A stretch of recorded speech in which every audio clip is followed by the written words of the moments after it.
Hello everybody, welcome back to the channel. If you are new around here, welcome, and if you are a returning subscriber, thank you so much for coming back. I do appreciate you guys being here. So I'm out doing errands. I think I may post this video tomorrow, which is Monday. It is Sunday, so happy Sunday to all of you. But whenever I post videos on Sundays, I like for them to be very like chilled and relaxed, because I'm relaxed as well. And I wanted to answer a question that I've been getting, and it was around why not just invest in dividend ETFs versus dividend ETFs and single dividend stocks, right? And so very good question.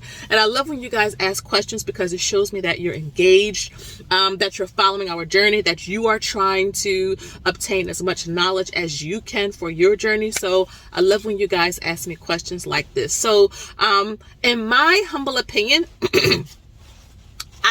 when it comes to this, I believe, you have to do what's best for you. I am a person of, why just choose one when I can have both? And this is like outside of just like dividend ETFs versus, individual dividend stocks. This is like when you are investing, period, whether it's growth or blue chip. You can be, let me back it up. You have to ask yourself what type of investor you are. So I've said on the channel many times, I am an active investor. What does that mean, Shalise? It means that I am a person who is actively involved with their portfolio. So I check it often, not every day. Well, sometimes every day, it depends. But often, like maybe 2 times a week. I have spreadsheets, I have trackers. I'm always documenting our dividends, and shout out to all of my dividend folks. If you want to track with us, make sure you get that dividend workbook. It's down below in the description box. But I'm actively managing our portfolio. I am trying to be our own financial advisors, if that makes sense. But there are others who are just, like index fund and chill, which is also a great thing. So remember, there's more than one way to skin a cat, as people would say. Like if you feel like, you know what, I want to be hands off, I just want to kind of let my money be invested in, let's say, an index fund and just go on about my life, that is perfectly fine. If you are the type of person who decides, you know what, I want all individual stocks, I don't want any funds, I want to self-manage everything, that's fine as well. And yes, there are statistics and data and charts and all this other type of stuff. But if that is what makes you comfortable and you are seeing progress, then again, that is something that you can do if you're comfortable with. But when it comes to dividends, one reason that I do both, now keep in mind, ETFs are still funds. So if you are in SCHD, that is a fund. JEPI is a fund. JEPIQ is a fund. So, VTI, VOO, these are all funds. But Realty Income, for example, is an individual stock, right? What else? Target is an individual stock, right? Main Street Capital, which is a monthly dividend payer, is a individual stock.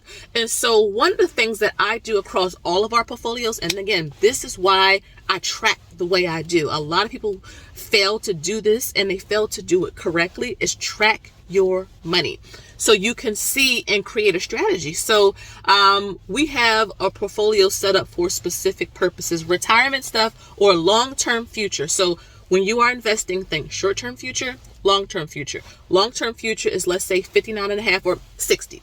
Long-term future is 60. So what investment accounts are for 60 and older? That's a 401k or a pension.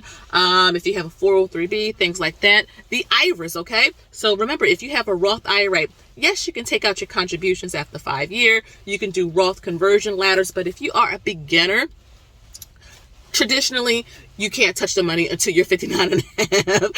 Same with your traditional IRAs and SEEPs and things like that.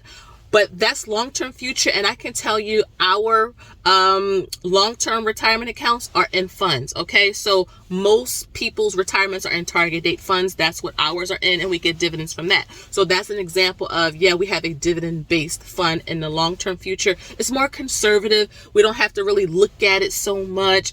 And we still get paid the passive income in terms of dividends. Same with the Roth IRA. We have Realty Income in a Roth IRA, but outside of that, and maybe SCHD, the rest of it is in fidelity-based funds like FAXIX. I may be saying it wrong, but you'll see it across the screen. And we do like the fidelity based funds, and most of them pay dividends as well. So again, long-term future, we keep very conservative, and that's where a lot of the money is in our portfolio. I know a lot of you may see like the Robinhood and Interactive Brokers, and just those two alone are over $100,000 in those accounts. But you know, those accounts are still smaller than the 401k and the Roths and things like that. So the Roths and the 401k and long-term accounts are mostly in funds, and those funds pay a dividend, which is great. But when it comes to short-term future, so we just talked about the future where you're 59 and a half or 60 and older. But what if you want to back away from a job before then? What if you get laid off, God forbid? What if you come down with a medical scare or a health scare? What if something happens where you just need access to a big amount of money and you need to liquidate one of your accounts? One of the reasons why I do both, and let's say the taxable accounts for our short-term future, is because there are certain, and not just even single dividend stocks, but just stocks overall. There are certain individual companies that my husband and I want direct ownership in, not through a fund, but direct ownership in. I'll give you an example. So let's say, and this is a company that does not pay a dividend. Amazon is one of those companies. Amazon does not pay a dividend. And yes, Amazon is in VTI, but Amazon is one of those companies where we want direct ownership in, not through a fund. That's how much we believe in Amazon. Changed the game. I mean, they literally have no competition. So that's a company we want direct ownership in. When it comes to single dividend stocks, Realty Income is our favorite. Been around. They started paying a dividend in 1994, I believe, but they've been around for a long time, since the 60s, I believe. Solid company, good management, great business structure, great business model. And so I want direct ownership in something like that. And if you want to get into real estate, Realty Income is a great way to get exposure to, let's say, the commercial side versus the residential side of real estate. Another dividend paying company that we always want like direct access is Apple. Apple pays a dividend.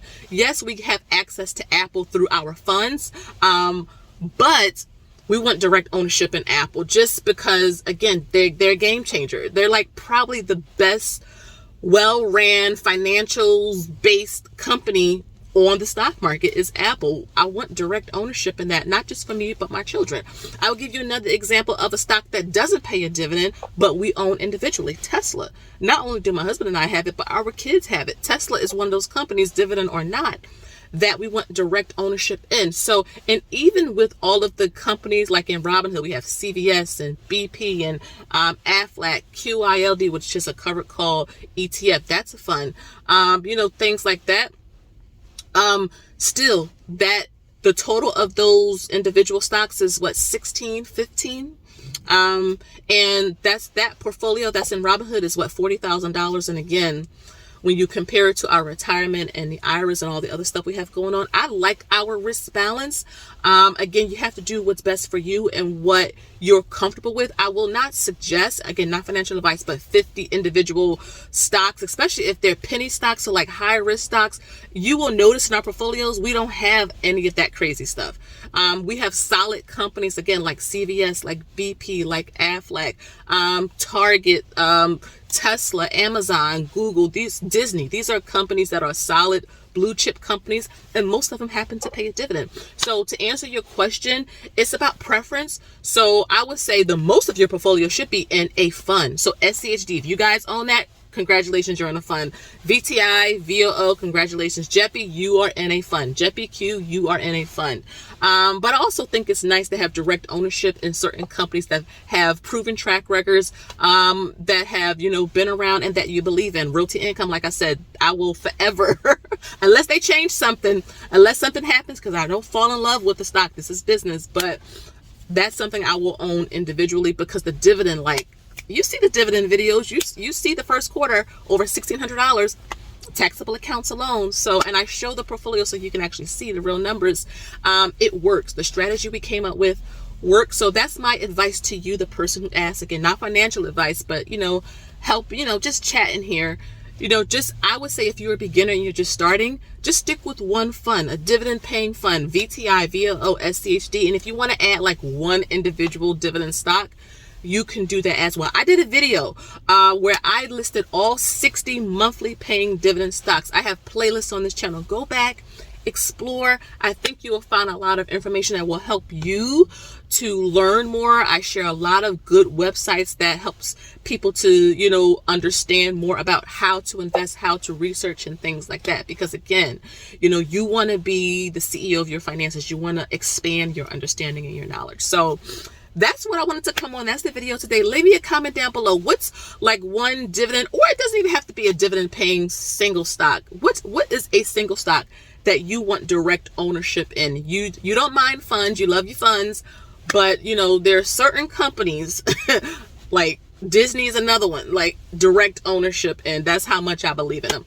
So again, don't forget to like, share, and subscribe. Our next investing study group, which is the topic is how to live off dividends correctly. We're going to talk about order of withdrawal, taxes, all that good stuff. That is this coming Sunday. Thank you to all of those of you who have signed up. If you do want to sign up, information is always down below. But make sure you like, share, and subscribe. Follow me over on Instagram. And until next time, I'll see you on the next one. Bye-bye.